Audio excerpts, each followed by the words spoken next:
Midnight Hound Audio presents Beat the Devil by Darren Almgren. Read by the author.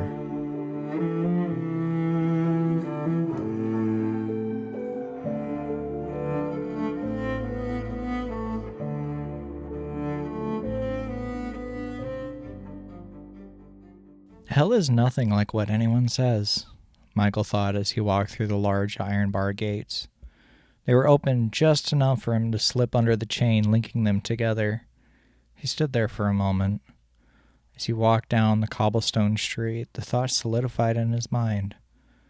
Not like anything anywhere. Plato described a large layered prison of sins. The Vikings told of a barren, cold wasteland at the bottom of the universe. And every Sunday morning, preacher or daytime televangelist warned of fire and brimstone and demons ready to torture the damned. In reality, hell was a vast city made up of buildings and monuments from every architectural movement in history. As if they had just been plopped there from the living world, large Gothic cathedrals stood next to Roman temples. Log cabins neighbored domed Babylonian mosques. Even a handful of Sears and Roebuck home kit houses were sandwiched in between Addams Family-style mansions and small wooden huts. It was all beautiful in a way, like a mosaic of time. He walked until he came to a fork in the road. "This way, please." The sign at the fork pointed to his left. Michael shrugged and followed it. Several more arrow-shaped signs pointed down the road toward the enormous black palace. It wasn't until he got to the foot of the grand staircase that led up to the front doors of the castle that he stopped and looked around. "Hang on," he said, the hairs on the back of his neck suddenly prickling.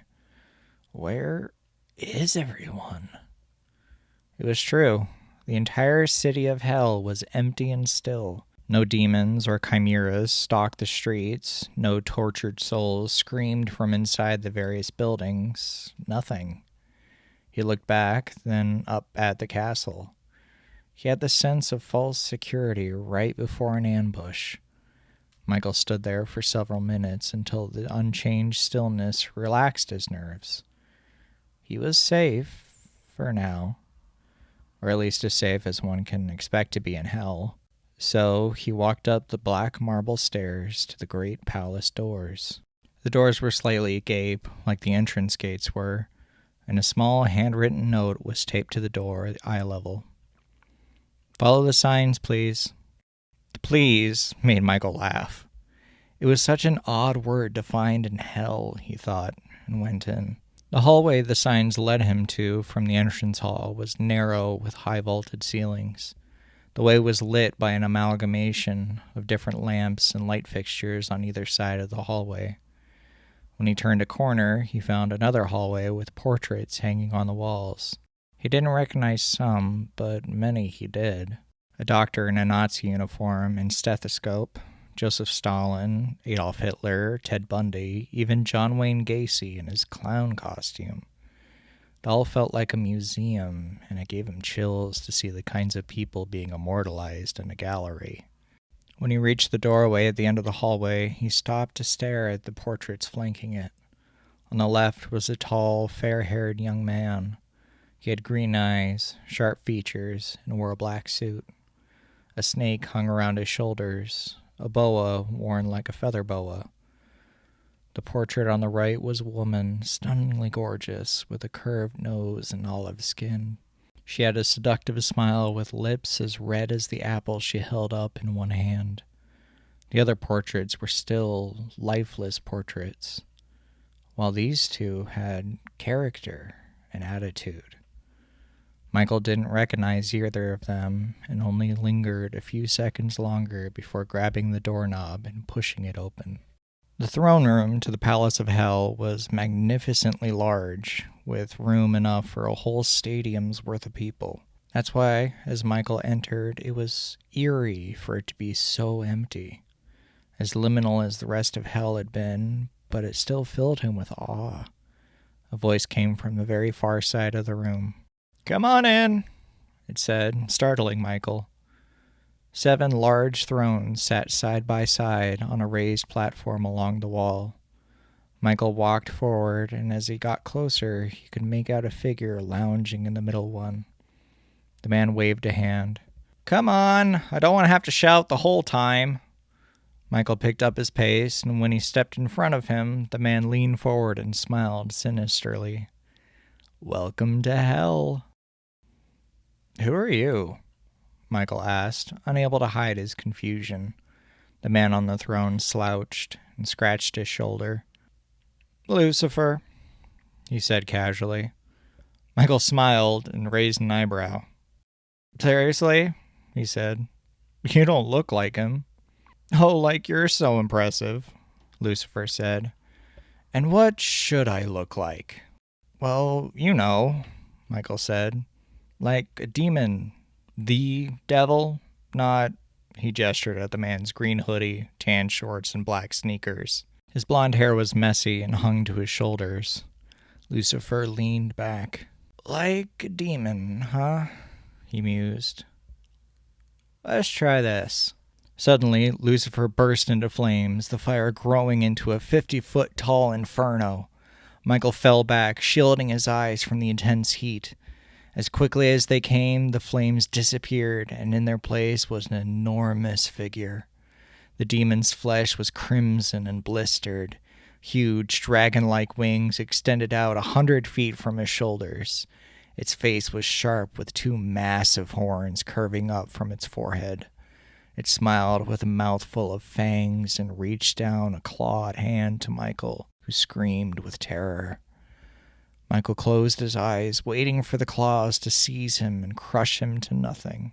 But then he realized he heard laughter. Opening his eyes, he looked and saw Lucifer, now back to his hoodie and shorts, laughing. Michael stood, his fear gone and replaced with indignation and embarrassment. Lucifer laughed until he almost slid off the throne and wiped his eyes. "Sorry, man," he said, still smiling. "I gotta have a little fun here. But I'll give you some credit for not shitting yourself. Whenever I do that bit with a priest or a nun, they always shit themselves or cry like little choir boys." "Priests and nuns get sent here?" Michael said. Lucifer nodded. "Oh yeah, just because you take a vow of celibacy or carry around a rosary doesn't admonish you of shit like child abuse." Lucifer slid off the throne and stretched. "Yeah, God tends to be a little touchy on a lot of lesser sins." He did air quotes around the last word. "But he gets it right sometimes." "Okay," Michael said. "Then what am I here for? Was I really evil enough to deserve to be eternally tortured by Satan himself?" Lucifer shook his head and took a green apple from his pocket and took a bite. "How the hell should I know?" he said as he chewed. No, we're going to play a game. Any game you like, except Twister. That's really fucking awkward with only 2 people, but you pick." Michael stared at Lucifer, confused. "A game? Like a board game?" Lucifer nodded. "Yeah, or a card game, or D&D, or anything 2 people can play."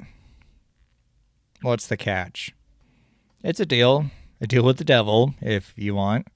We play, if you win, you get to move on to another afterlife. If I win, you've got to stay. Simple as that."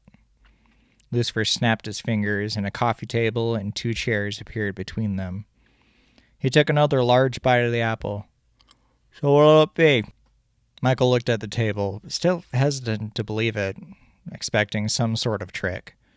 But he was sent to hell, so he guessed he deserved whatever it was. He was never much of a board game player in life. After finding sports in middle school, he didn't have time for them. But looking at the old wooden table now, he remembered one summer as a kid, the summer before his grandfather died. "Scrabble," he said. "Interesting choice," Lucifer said, and walked back between his throne and the one on its left. Michael followed. "Not a lot of people pick that one," Lucifer said over his shoulder. Behind the throne was the biggest collection of board games Michael had ever seen. There were several small tables piled high with card boxes, half a dozen of what looked like IKEA shelves overflowing with game boxes, and just tall piles of even more boxes stacked haphazardly in between.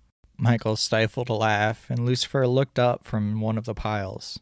"What?" "Nothing," Michael said, going over to a pile of various themed Monopoly boxes. Many of them he didn't even know had existed. "I'm just surprised. Was expecting you to just snap the game into existence like the table." Lucifer shrugged and went on looking. I did that at first, the first century or two, but then I started just wanting to keep the games afterwards. And it's my palace and domain after all, so fuck it." Michael smiled as he picked up a vintage-style deck of Uno cards. "Here it is." Lucifer pulled out a light wooden box and led Michael back around the thrones. When they got to the table, they sat down across from each other. "So why was I sent here?" Michael asked again after they'd gotten the game set up and each placed a word. He dug out 4 new tiles from the velvet bag. "No fucking clue," Lucifer said and put down 4 letters to spell out ocean off of an open sea. "Really?" Michael asked. "But how do you know what punishment to give out? Aren't you supposed to know?" Lucifer shook his head while refilling his tile stand. "Nope, at least not anymore. I haven't bothered with it for a few dozen centuries now. Do you have any clue why you'd be here?" Michael was in the middle of setting down his tiles to spell hole around Lucifer's ocean, grateful to be rid of the W so quickly, but he paused to think. Lucifer tapped a couple fingers on the table. "Play, then think." "Oh, sorry," Michael said and finished laying down the tiles. As he fished out some replacement ones, he thought about his life. His memories were extremely clear and vivid as he rifled through them. Every perceived sin seemed enormous and cardinal, even polite white lies and minor outbursts of anger. A tally formed in his head, each sin getting closer to tipping the scales. He thought of the time as a teenager when he drove off with an unpaid tank of gas, the times he yelled at his father, and how frequently he used to swear and drink. "Anything?" Lucifer said, snapping Michael out of his thoughts. "Huh? Oh." Michael looked at the board, then quickly laid down some tiles to make Lucifer's entire into entirely. "Good one," Lucifer smiled. "Still need time to think?" Michael sighed. "I don't know. Honestly, my life seems like a big fuck-up in retrospect. I didn't kill anyone or cheat or anything, but I guess I didn't lead a good enough one long term." He rubbed his temples. Even death couldn't save him from his chronic migraines. "Yeah," Lucifer said as he studied the board and his tiles. "God can be a real stickler for things." He paused and looked up. "What's your name, anyway?" "Michael." Lucifer gestured at him and smiled. "What?" "That's probably it. He tends to be harder on people named after angels." Michael furrowed his brow, confused. "I was named after my grandfather." Lucifer shrugged and put down 1 tile to pluralize ocean and took a double word score. "Technically, yeah, and he was probably named after a relative, and so were they, and so on. But that first person was named after that pompous winged prick." "You're serious?"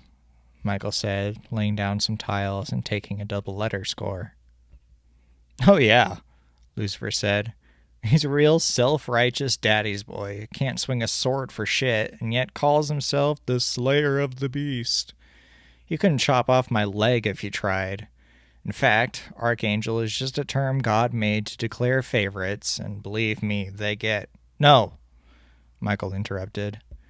"You mean everyone that shares a name with an angel is basically doomed to hell unless they're a fucking saint or something? Really?" "I don't make the rules, dude," Lucifer said with his hands up defensively. "I've never agreed with it. Shit, that's one of the reasons I started this whole thing." He gestured around to the throne room at large. He shuffled his tiles a little and studied the board again. I got nothing. I'm trading all these fucking vowels in. Your turn. Michael looked down at the board, then at the cavernous room around him. He thought about hell itself, about all the emptiness and the silence he'd passed to get here. Then he looked at Lucifer, the devil, evil incarnate, currently mixing up Scrabble tiles in a maroon velvet bag. Michael looked down at the board and tried to focus on the letters. So, he started flatly. I was just predestined for eternal torment. Damnation without relief. That's how it's phrased, right? Michael's mouth twisted as he tried not to let himself cry. I fucking hate it too, man. Lucifer sighed. Fuck, I wish they'd update that fucking book. It's like trying to follow a recipe when the measurements are still on drams and comparisons to body parts. Just fucking impossible and rare to get it exactly right. And whenever there's any attempt to do so, there's always some fuckhead who insists on the broken Latin version. It's a whole mess. Michael nodded silently and put a T down to make Ad unceremoniously take a triple word score. They both sat there in silence for a long while. Finally, Lucifer broke the silence and laid down some tiles. That's why I did this. Came up with the whole ordeal, I mean. Hell was getting really fucking overcrowded. People who just said one wrong thing or did something that was socially unacceptable 1,000 years ago wound up here, expecting to be tortured for all eternity. But the name thing really broke me. One too many Gabriels, Ariels, and Michaels. So I gave everyone a choice. Play a game, a simple card game or a board game, and get a chance to leave. Get another chance. Lucifer paused and smiled and took another word score with chances. After a while, even the demons asked for a go. It took some workarounds and boundary setting for some to avoid blatant cheating, but eventually everyone left. They saved me a lot of work and such, but more importantly, they saved themselves. Went on their own terms. Michael nodded, picking up a few tiles. So, like, all the really shit people, serial killers, dictators, pedophiles, and murderers, they all got to play and move on too? Lucifer shook his head and pointed to the door Michael came from. Fuck no, I've got standards. No, they're in that hallway you came in from, trapped in those portraits forever. And you? Michael asked. That's your portrait in there too, isn't it? You and that woman? You catch on quick. Lucifer smiled. Yeah, that's mine. And her name is Lilith. In a way, we're trapped. I'm trapped here, manning the station, and she... He paused and cleared his throat. She chose the other option. Death? Something worse than here? Lucifer shrugged and laid down some tiles. For us, there are only two options. Here or oblivion. Eternal darkness. No existence or escape. I chose here. She chose there. Michael played another few tiles to make catch and dug out his replacement tiles. 2 left, he said. Lucifer nodded and looked at his own tile stand. Michael coughed, and his mental fog and headache cleared a little. So you've lost every game? Lucifer smiled. I've thrown a few thousand, but I've won some and offered rematches. He emptied his stand to make the word cable tow with a double letter score on the A. He dumped the last 2 tiles into his hand and smiled. But by the looks of it, I don't need to. Michael looked up, shocked. He hadn't kept score, but didn't think he was anywhere near winning. He looked at his tiles, adding an S onto ink as a final turn.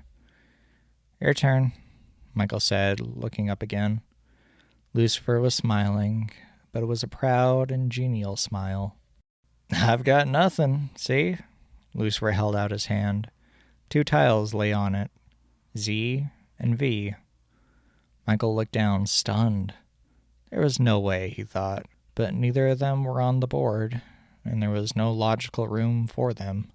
"Yep, congratulations," Lucifer said as they shook hands. Michael smiled. Lucifer snapped and a door appeared next to them, connected to nothing but patiently waiting, and gestured to it. "It was a pleasure meeting you. Good game." Michael looked at the door, then down at the Scrabble board. He thought of all the possibilities of an afterlife he had heard of and wondered how many more existed beyond those. But as he read a few of the words on the board, ocean, matter, sink, at, he had a realization. What if... He started, then looked at Lucifer in the hoodie and black sneakers. "What if we have another round?" Lucifer looked confused and smiled a little. "Same terms?" Michael shook his head. Lucifer looked into Michael's eyes, then smiled wider. He snapped his fingers again, and the door vanished, and the Scrabble board reset. "Okay," he said, "but I get to pick the next game."